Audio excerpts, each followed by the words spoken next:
From the Carlton Center on the ABAC campus, this is Stallion TV. Hello and welcome to Stallion News. I'm Catie Pope.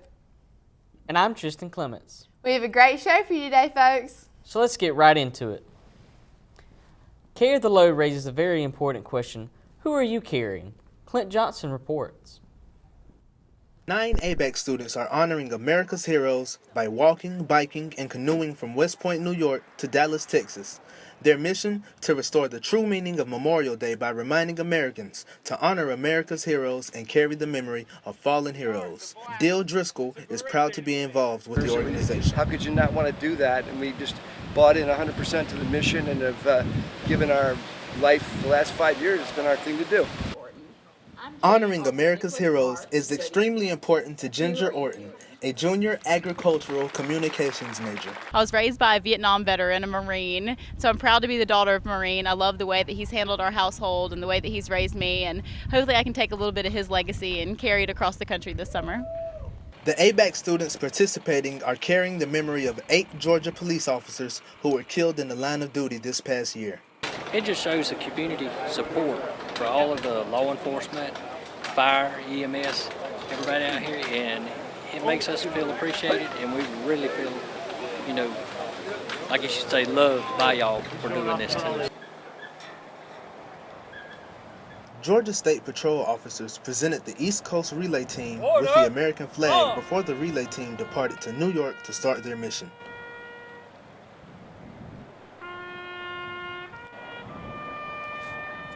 The team hopes to honor veterans and impact many lives as they raise the question, who are you carrying? My name is Mitchell Sheffield, and I'm carrying Gregory Barney. Who are you carrying?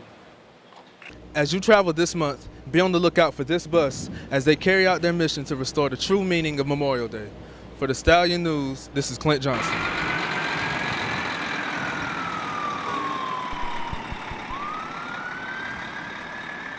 To find out how you can help restore the true meaning of Memorial Day, go to carrytheload.org. ABAC's annual Honors Day was a day for recognizing ABAC's best and brightest. For more, the Stallion's Tristin Clements reports. Pleased to have had the opportunity to recognize the very best of the best, both students, faculty, staff, and leadership today. Honors Day at ABAC is a day of recognizing student achievement and their hard work. It was also a day for recognizing superior faculty and staff. Erin Campbell was this year's awardee for the prestigious W. Bruce and Rosalind Ray Donaldson Award for Teaching Excellence. What does it take to win such an award? To find out, we went straight to the source. It's kind of like the culmination of my life's work. I've been teaching, I'm not going to tell you how many years, for quite some time, and I feel like teaching is one of those things where you don't really know how effective you are until maybe a student comes back years later and says, hey, that was really important. It's really all about the students. I think I'm just a conduit for them, and if they can walk out of my class and this institution changed in a positive way, then I've done my job, and that is more of a reward or an award than anything else. Some of Dr. Campbell's enthusiastic students tell us why they like her as a teacher. My favorite teacher is Dr. Erin Campbell. She's an English teacher here. I really like how engaged she gets into her studies. She will not let you fail. She will work really hard to make sure you pass, and if you go up to her and you need help, she will sit there and she will help you. I love Dr. Campbell because she's always so enthusiastic in the classroom, and she's willing to get down on our level, and she doesn't create a hierarchy, so it's so comfortable in the atmosphere in her classroom. Other award winners included Anita White, Dr. Gail Dillard, Christina Dent, and Dr. Thomas Grant. Congratulations to these and all who were awarded for their hard work and dedication. Free stuff at ABAC? Sean Passmore reports. The ABAC Academic Support Center is giving back to its students with free Scantrons and pencils. Some students don't need the free Scantrons, but others are grateful for it. Well, I think it's nice, and they're always rushing around, and sometimes you can't find the Scantrons in the bookstore, but lucky for me, most of mine are just papers. I just write a paper and turn it in. I don't even have to show up. So, For Stallion TV, I'm Sean Passmore. I sure do like free stuff. So do I. Now, only if my professors can give me a few free grades. Amen to that. We'll be right back after these short messages.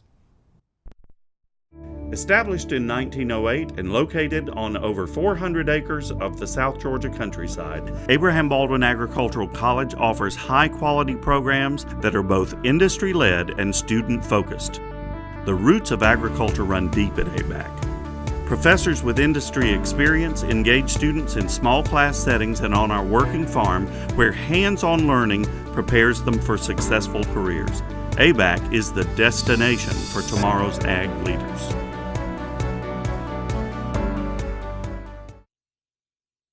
What do you think? Is more better? Well, more instructors that care about your future is definitely better. Especially the one-on-one time with your teacher, more is always better. And more hands-on learning time with our outdoor learning labs is definitely better. More food options are definitely better. It doesn't get better than Fried Chicken Thursday here at ABAC. So more is better? Well, sometimes less is more. Here at ABAC, you can get affordable education. Absolutely. ABAC offers a quality education at an affordable price. It's not complicated. Get more for less at ABAC. ABAC's most talented students got a chance to show off this week. For more, here's the Stallion's Wayne Griffiths. Hello, Catie.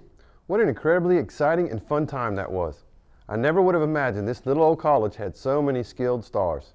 There was singing and dancing and everything in between. Inside the doors of Howard Auditorium, ABAC's Residence Hall Association held its annual talent show this week. Though there were 10 contestants, last year's winner Matthew Allen and the previous year's winner Jonisha West were considered the top two in this year's show. Preacher said I'm too young, over there told me that go. The top 10 finalists went head-to-head to see who would take home the top prize. Out there till I got someone else, thought that maybe I could find mine.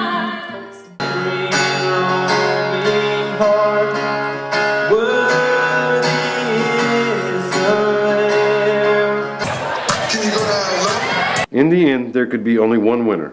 And the winner of ABAC Got Talent is Jonisha!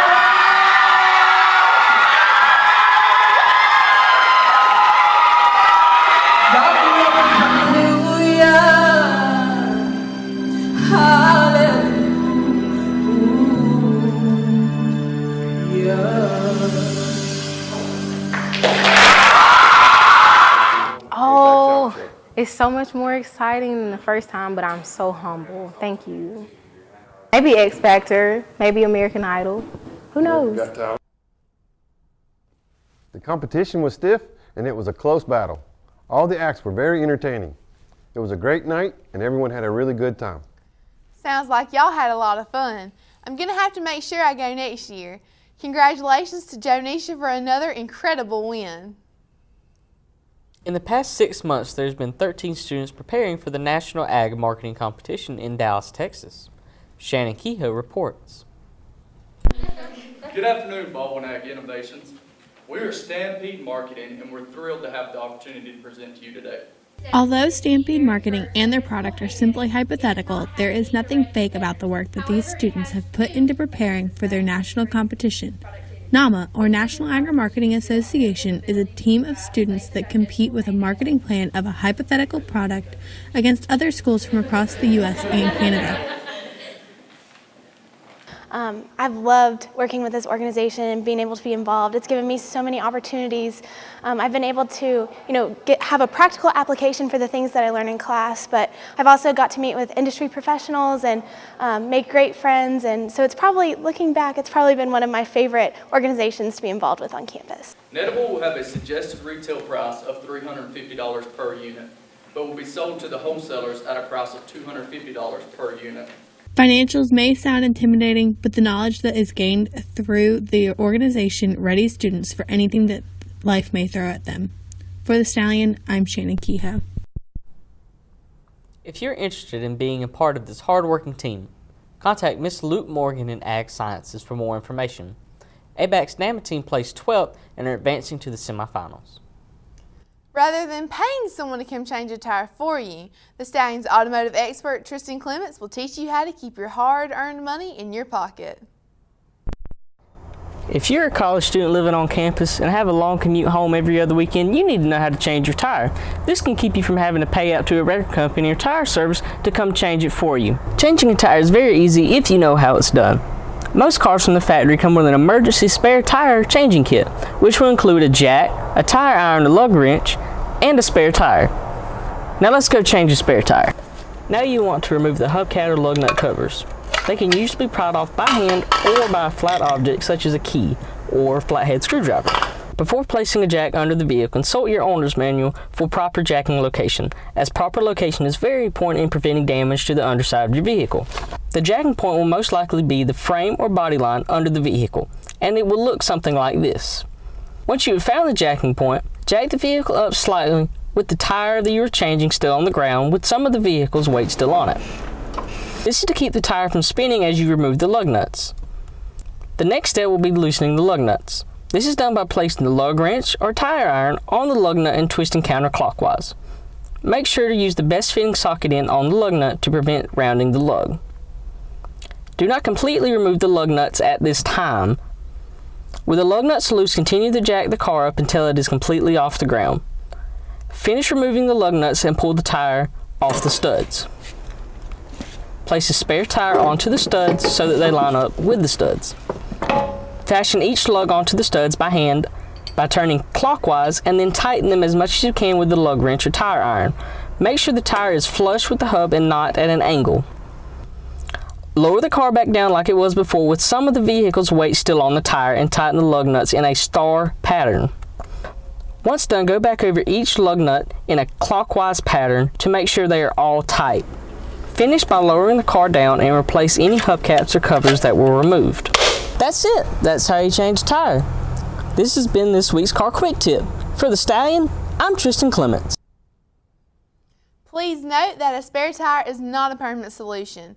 It was not designed to be used daily all the time. Please replace or fix the tire you took off.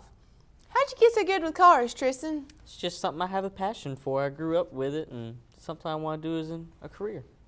Well, thank you for sharing that with us. We'll be right back after these messages.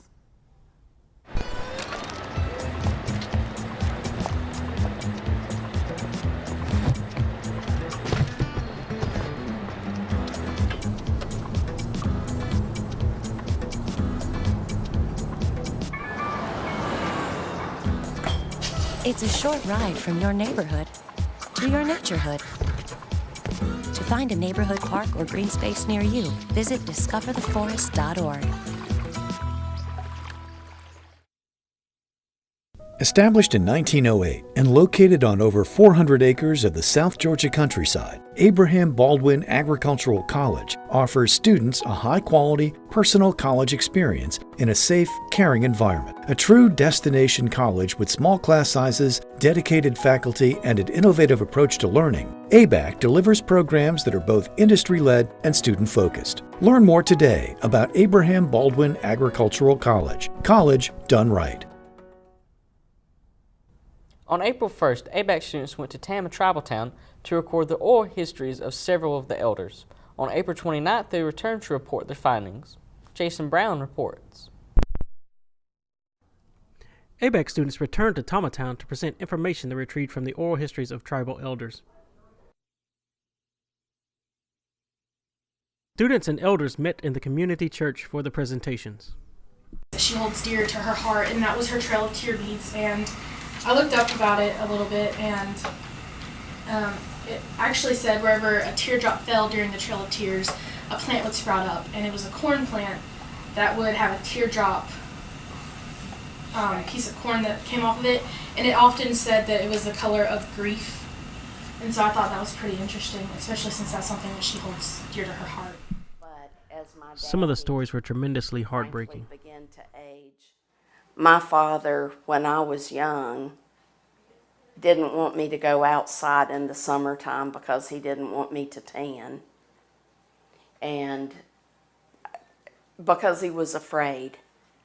You know, even his mother, she was born in 1905. She was still afraid of being removed. Dr. Jess Usher explained why the research was so important. And so what you did is not just a student project. It's more meaningful, and of course, you know, the raw footage, you're just showing clips today, but you have these hours really now of raw footage of older people they can't be taken away. After the presentation, everyone broke bread, or pizza to be exact. The ABAC students left Tama Town feeling the friendship between both communities had strengthened. ABAC and this tribe, I think, has the potential for huge development for both groups. For the Stallion, I'm Jason Brown.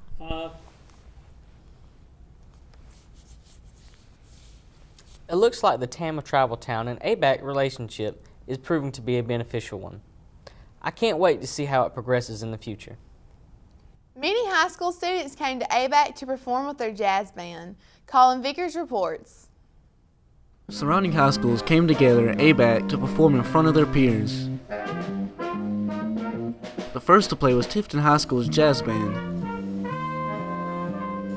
They performed in several small groups and at the end came together for one song.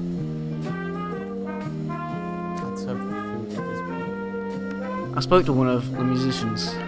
I was in the last group and played alto saxophone. Yeah, it is. I really enjoy playing in the band, just in general band, because it's like a extracurricular activity, basically. Jameson said that coming to ABAC is one of the more exciting things the jazz band gets to do.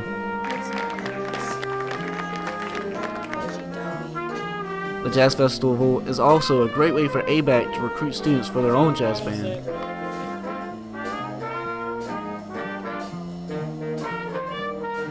For the Stallion, I'm Colin Vickers. The Jazz Festival is annual, so if you missed it, you'll have to wait till next year for the next one. ABAC's Jazz Ensemble took to the stage at Lakeside Jazz Festival this past weekend. Landon Rowe reports.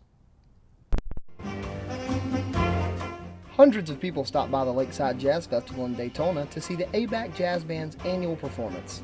The musicians look forward to their visit every year as it serves as an opportunity to share their musical talents with an audience outside of the Tifton community, while learning new tricks from fellow college jazz bands. You know, living in Tifton, we don't get to experience too much culture, so getting to go down to Daytona to the Lakeside Jazz Festival was a great experience because we got to experience many new sides of jazz culture and many new people who play it, because you know, you don't think many people are into that from living in a small town, but then you realize just how many people really are into it. Kyle says the jazz band is excited for next year's performance at the festival and encourages any jazz band ensemble fans to see them at their next concert in the fall semester. For the Stallion, I'm Landon Rowe. All dates for ABAC music performances are on the ABAC website. That's all we have today. Be sure to tune in next time for more Stallion TV. I'm Catie Pope. And I'm Tristin Clements.